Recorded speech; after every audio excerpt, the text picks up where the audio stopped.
बिल्ली बिल्ली होगी। थोड़ी देर बाद फिर आवाज बढ़ी। पिता ने कहा बेटा आवाज देखो बढ़ गई है, बेटा बहुत चोरियां हो रही है आस पास, थोड़ा सा देख लो। बेटा ने कहा पिताजी कोई बिल्ली होगी, कोई चूहा हो गया, हवा से कुछ सामान लुढ़क गया होगा, आप सो जाइए। 5 मिनट बाद फिर जोर की आवाज हुई। पिता उठ गए। पिता ने कहा बेटा देख लेता तो अच्छा होता, कुछ हो ना जाए। और बच्चा जोर से भड़क के कहता है आपको तो नींद आती नहीं है, आपको क्या है, दिन भर आप सोते रहते हो, आपको कोई काम है नहीं, मुझे तो काम करने दो, अरे जो होगा मैं देख लूंगा, आप चुपचाप सोने क्यों नहीं जाते, इतना परेशान क्यों कर रहे हो। पिता की आंखें गीली हो गई, नम हो गई आंखें। पिता चुप रहे और कुछ मिनट बाद वो कहते हैं बच्चे से बेटा तूने बचपन में मुझसे 1000 प्रश्न किए, लाख प्रश्न किए, आसमान नीला क्यों होता है, बारिश कैसे होती है, सूरज कैसे उगता है, चंदा मामा में कौन रहता है, गाड़ी कैसे चलती है, पतंग कैसे उड़ती है। बेटा मैं तेरे हर प्रश्न का जवाब देता रहा, कभी नहीं जानता था तो झूठ मूठ का देता रहा, कभी कहीं से पूछ के देता रहा, कहीं से पता करके देता रहा। बेटा मैं तेरे पर कभी गुस्सा नहीं हुआ कि आसमान नीला क्यों होता है तो तेरे को क्या करना है उससे। बेटा मैंने कभी नहीं कहा, और आज तो मेरी छोटी सी बात से बुरा मान गया। यही तो सच्चाई है दुनिया की। एक संतान के लिए माता पिता अपना हर सुख दांव पे लगा देते हैं, वही संतान बाद में जेनरेशन गैप का नाम दे देती है। वही संतान बाद में कहती है हमारे विचार मेल नहीं खाते। विश्वासघात है ये, गलत है ये। जितना आपकी सामर्थ्य हो उतना आपको करना चाहिए। मैं ये नहीं कहता कि आप श्रवण कुमार बन जाए और कांधे पर उठाकर लेके जाएं, लेकिन जितनी आपकी सामर्थ्य हो उतना आपका दायित्व बनता है। और आपके माता पिता मॉडर्न नहीं है तो संकोच मत करिए, वो मॉडर्न इसलिए नहीं है क्योंकि वो उतने समृद्ध नहीं थे, उनके पास वो लग्जरीज नहीं थी, उनको इंग्लिश बोलना नहीं आता तो शर्म मत करिए, क्योंकि उस समय इंग्लिश मीडियम स्कूल नहीं थे, और थे भी तो उनकी क्षमता नहीं थी। क्षमता होती तो क्यों भला वो हल्के रहते। लेकिन आप ये तो सोचो कि उन्होंने आपके लिए क्या किया। उन्होंने ये तो किया कि आपको इतना सामर्थ्यवान बना दिया। अब आपका क्या दायित्व है, छोड़ के चले जाएं।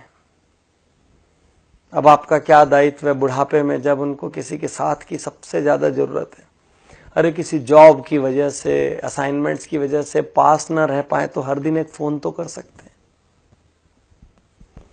हर कुछ महीने में मिलने तो आ सकते हैं, सारी व्यवस्थाएं तो जुटा के दे सकते हैं कि किसी किस्म की कोई तकलीफ ना हो जाए। बागबान पिक्चर आपने देखी होगी, मुझे उसमें आज भी अमिताभ बच्चन का एक सीन याद आता है, जब चश्मा बनाने के लिए उनका बेटा कहता है अभी पैसे नहीं है, काम चला लो,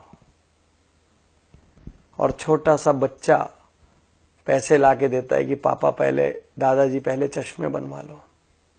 आपके पास अपनी लग्जरी के लिए पैसा है, अपनी गाड़ी बदलने के लिए पैसा है, अपना बंगला बदलने के लिए पैसा है, नए इंटीरियर कराने के लिए पैसा है, मॉल जाने के लिए पैसा है, लेकिन माँ बाप की सेवा करने के लिए ना तो आपके पास पैसा है ना तो आपके पास वक्त है।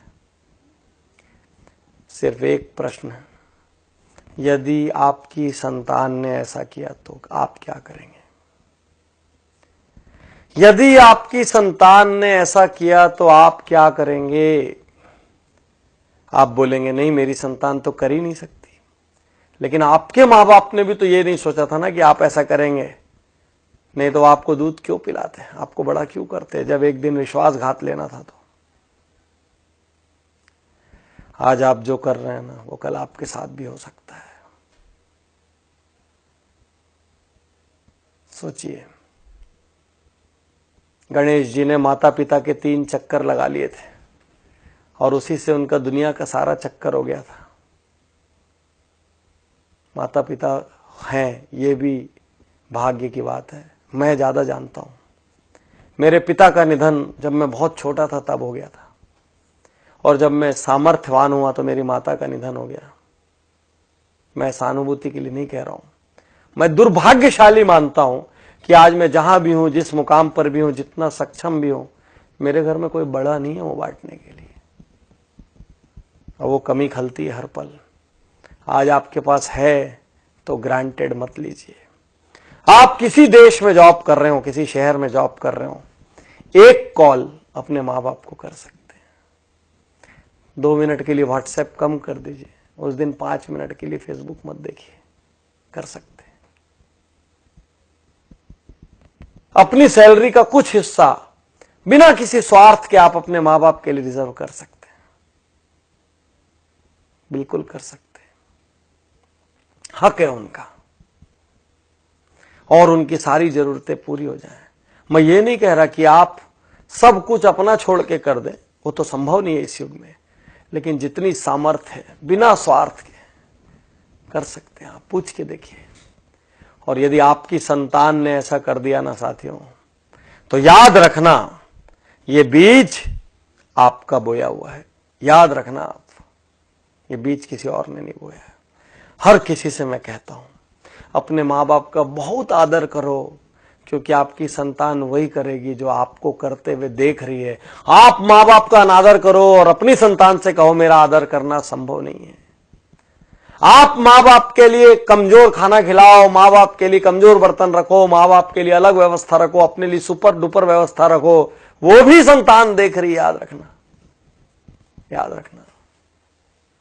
तो बहुत आदर करिए, रोज सुबह पैर छूइए। यदि आप साथ में रहते तो पैर छू के अपने काम पर निकलिए। हफ्ते में 1 दिन 2 दिन, घंटा 2 घंटा वक्त दीजिए, बिना बात बैठिए। हफ्ते में 1 आध दिन अपनी मम्मी की गोद में सिर रख के बैठ जाइए, बोलिए मेरा सिर पे आज मालिश कर दो, गप मार लीजिए जैसा मारते थे, वैसे ही खेल लीजिए जैसे बचपन में खेलते थे। हफ्ते में 1 दिन 2 घंटे तो बनता है यार, उतना बनता है, उन्होंने किया है उतना। कर सकते हैं, उनकी सुख सुविधा की व्यवस्था कर सकते हैं। साल में 4 ट्रिप अपनी घूमने जाइए, 1 ट्रिप उनको भी तो लेके जा सकते हैं। वो धर्म करना चाहे तो धार्मिक जगह पे ले जा सकते हैं, कहीं और ले जा सकते हैं, लेकिन ले जा सकते हैं ना। कुछ ऐसा कीजिए ना कि आपके माँ बाप अपनी प्रार्थना में कहें कि हे भगवान, हर जन्म में मुझे ऐसी संतान देना। और आपकी संतान आपको देखकर कहे कि मेरे पापा मेरी मम्मी, मेरे पापा अपने माता पिता का, मेरी मम्मी अपने सास ससुर का जिस तरीके से आदर सम्मान करती है, मैं भी वही करूं। यही तो संस्कार है, और क्या है संस्कार? जिसने आपको पैदा किया, जिसने अपनी पूरी जिंदगी होम कर दी आपके लिए, आप उसके नहीं हुए तो फिर आप किसके हो गए? तो साथियों, अब तक जो हुआ सो हुआ। कहीं कमी छूटी गोली मारो, भूल जाओ, आज से शुरू कर सकते हैं। यदि अपना जीवन बनाना है तो अपने माता पिता से प्रेम करिए। यदि खुद आदर पाना है तो माता पिता का आदर करिए। मुझे विश्वास है आज इस वीडियो को देखकर लाखों करोड़ों लोग एक बार फिर अपने माता पिता के लिए वक्त निकालेंगे, और इससे बड़ा उपहार मेरे लिए कुछ नहीं होगा। ये वीडियो मेरी जिंदगी की सबसे कीमती वीडियोस में से एक है, और इसको इतना प्रचार प्रसार करना कि किसी भी जनरेशन गैप के नाम पर, विचारों के विरोध के नाम पर, स्वतंत्रता के नाम पर, इंडिविजुअलिटी के नाम पर जिन लोगों ने मां बाप का तिरस्कार किया है, वो एक क्षण सोचने पे मजबूर हो जाए। इतना तो करना कम से कम। शुक्रिया, धन्यवाद, थैंक यू।